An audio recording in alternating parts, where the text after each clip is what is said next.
Ready to dive into the hidden wonders of the Mara River? I'm excited to take you on this journey. The Mara River, stretching across Kenya and Tanzania, is an ecological marvel. Ever heard of the Great Migration?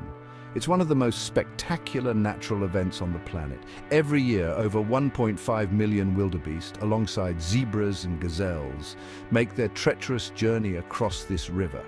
It's a sight straight out of a wildlife documentary. But the Mara River is more than just a migration hotspot.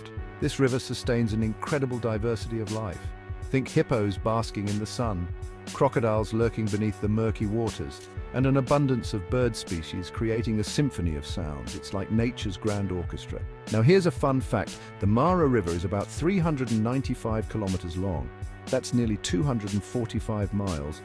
It provides vital water sources to the Maasai Mara National Reserve and the Serengeti National Park.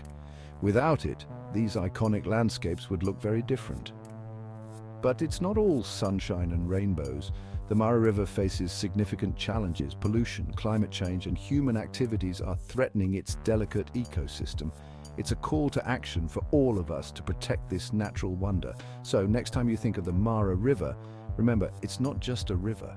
It's a lifeline for countless creatures. It's a symbol of the intricate web of life that we're all a part of. Thanks for joining me on this journey.